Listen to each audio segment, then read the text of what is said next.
Hello again, YouTube land. Excuse me.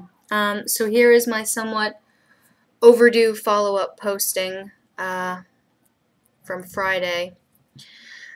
As I mentioned in the last one, unfortunately Sam's grandmother passed away last week. This is his father's mother, whose husband passed away just recently in October. So, been a unsteady few months to say the least. Monday, Sam was home sick with what I refer to as a stress-induced cold, where he may or may not have already been fighting off cold and or flu-like symptoms, but the exacerbation of his immune system, the taxing from the stress of going through that kind of grieving process, not only does it bring the symptom on sooner, but as I said, it's exacerbatory. It makes it worse. So he was home in bed sick Monday, and that was unfortunate. I made him my style of chicken noodle soup, which is basically the noodle, the veg, and the chicken broth, but no actual meat. Which some may or may not argue isn't really chicken noodle soup then, but the point really is the broth, and I think the vegetables, and that it's something simple and easy for you to eat when you're not feeling well. And Sam says he likes mine, so, you know, what's to complain? What else? Tuesday. So, I won't go into excessive detail, but suffice to say, I had reason to go to the emergency room yesterday, and I was only there for 7 hours, and I say only 7 hours because I live in Queens. I've been to Elmhurst Hospital, and never will I go back there again. If you've been watching my podcast, you know why, so I won't get back into it.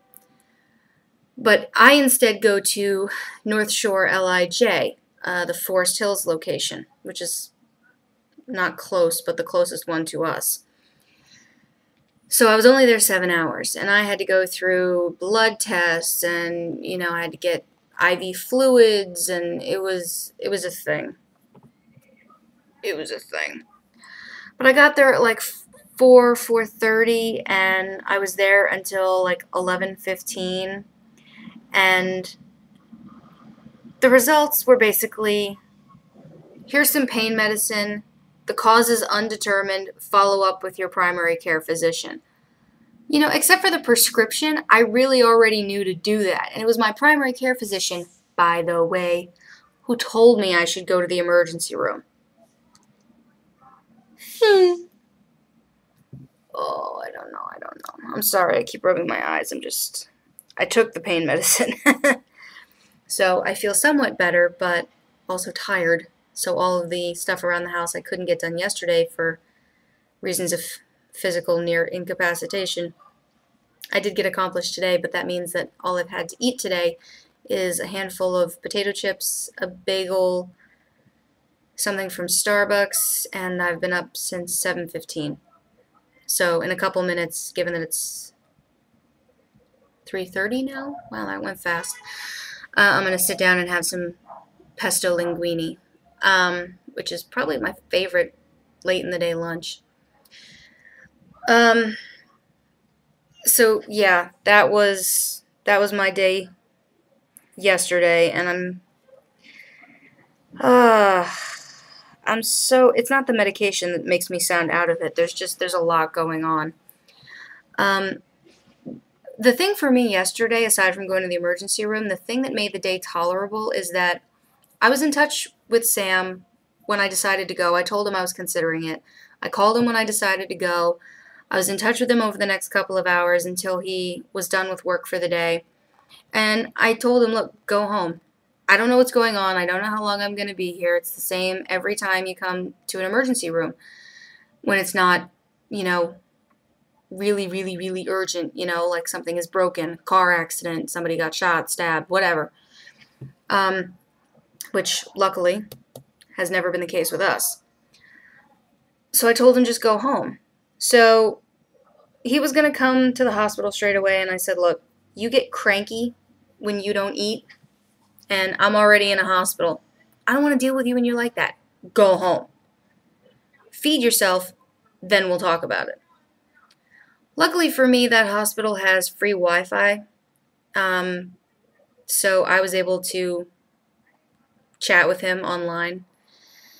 And at about 7 o'clock, he showed up while I was upstairs in the ultrasound department, having an unpleasant experience, to say the least. And a nurse came around, and she saw me sitting there waiting, and she went, "Mrs. Scholl?" "Yeah." And she kind of smiled, and I went, "Oh, let me guess, my husband's looking for me?" She went, "Yeah, he's downstairs." "Okay, I'll let him know this is where you are and show him where to wait. You should be down pretty soon, right?" And I said, "As far as I know." "Thank you."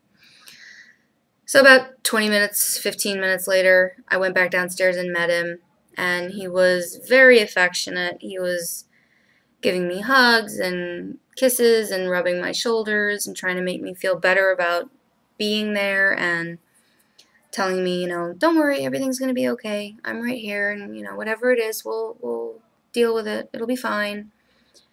And he then proceeded to spend from 7 p.m. until I was discharged at about 11:15 coming up with every wrong, twisted, punny, bad, inconceivable joke you can think of. And I was basically laughing for 3 hours. Now, my husband can make very good jokes if he really stops and tries to make a good joke. He's not really an off-the-cuff kind of a person, unless what you want is strange, not quite sensible puns, which can be funny if you're 5. But, he's a dork. I mean, he knows it. I know it. I knew it when I married him. But as I've said before, one of the things that I love to quote is the author Robert Fulghum. And he wrote a book, well, he compiled a book, really, called True Love, which is a collection of love stories that were submitted to him and selected and compiled for publication. And he inserts his own stuff intermittently throughout that book. And he talks about mutual weirdness. That's what falling in love really is. I mean, it's not some big Romeo and Juliet kind of a thing. It's more like when you find someone who's weird, matches your weird, and you fall into compatible mutual weirdness, that's being in love. That's being married. That's being in a long-term relationship. And I agree. I mean, opposites do attract. There's a lot about Sam and I that are completely polar opposite. Some more obvious than others. But we do have a mutual weirdness. We share an appreciation for bad or twisted jokes, perverted jokes even. We share a sense of humor in the idiocy of others. A certain amount of black humor, blue humor, and gallows humor, although the gallows humor is really more a me thing. But yeah, that's, I married a really good person. I know I don't tell him that enough, and we've only been married 6 months, which, by the way, officially is between Tuesday and March 24th, which I think is Saturday. Because it depends on how you count it. We got married on the autumnal equinox, which was September 23rd. If we go by that measure, the vernal equinox, which is the first day of spring, which was yesterday, would be our 6-month anniversary. If you're really, really nitpicky about it, which Sam can be, it's by the days, which means that it's Friday. No, Saturday, the 24th. I'm tired. But it seems everyone's coming down sick with stuff. My dad's had a cold earlier this week. Apparently my mom is home sick today. My sister Faye hasn't been feeling well.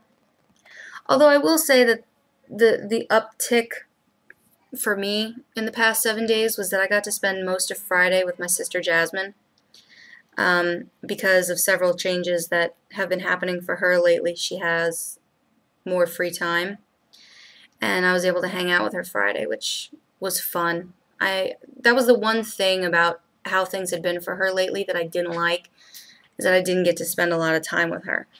But that's just a sister thing. So she had some time free up, and we got to spend Friday together, and that was great. And it's not, sisters is not a simple thing. Siblings in general is not a simple thing. And I think it can get remarkably more complicated when you're talking about siblings that you have voluntarily taken on into your life, which is the sisterhood that Jasmine and I have. So that we make time for each other, that we're able and willing, more importantly, that we're willing to do what we do for each other, I think is really the important crux of how things work. Hopefully that makes sense. On a normal day, I know how smart I am, and I can speak. I'm even willing to admit I can speak really well, especially off the cuff, which is what all of these are. I don't script my postings. But I'm not on a strong medication. It's not like a Oxy or something. It's not prescription narcotic pain medication. But whatever it is, it's strong enough that by not eating enough food today, it's kind of with my system. So I won't talk for too much longer, she said at the 11.5-minute mark. But yeah, that's how my past week has been going. I was told, oh right, I was going to tell you how the funeral went. I'm told that the memorial went as well as you can expect a memorial to go. I did write a brief couple of paragraphs, which I asked Sam to read, and he did. Thank you. On the way to the burial, I met them at a train station nearby, and they picked me up. And his mom said that she thought it was very nice and wonderful, and she was very pleased to hear it. So that's good. And I don't know, I may or may not read it in another posting if you want to hear it. I didn't write anything for her husband's burial, which I feel bad about after the fact, but we'd only been married a month, and I felt like I was walking that shaky ground of, do I really have a right to say something as a family member? So the burial, I don't know, it was a burial. I mean, it was very nice weather on Sunday. The burial was in Queens. So, I don't know, it depends on how you look at it. Burials are sad and grieving and tragic. And the one really kind of, I guess heart-wrenching is the word. 2 words. Is that two of her brothers were there, and one of them was supposed to read one of the prayer blessing things. I'm such a bad Jew. One of the prayers or blessings that you're supposed to do towards the end, after the family has filled in the grave, which I didn't realize was Jewish custom. You don't let the people who work at the cemetery fill in the grave. The family members are supposed to do it as a sign of respect, really, which I kind of like the ideology behind. But the brother was reading the prayer, and it was only like a 2-minute long reading, and I swear, aside from the fact that it was in Hebrew, which I don't speak, you couldn't understand 98% of what he was saying. And I like the fact that at the end of it, the rabbi from his temple, where they live, patted him on the shoulder and said, well, I'm sure almost no one here could really understand what you just said. We all understood everything you just said. And I thought that was brilliant. That's one of those things where only someone who spends time interacting with and dealing with the human condition in different states can say something like that. Succinct, deep, profound, accurate, simple, honest. So it's just about 15 minutes, so I'm going to force myself to eat, and hopefully I'll have more to post maybe Friday, which is my day off and when I try to post anyway.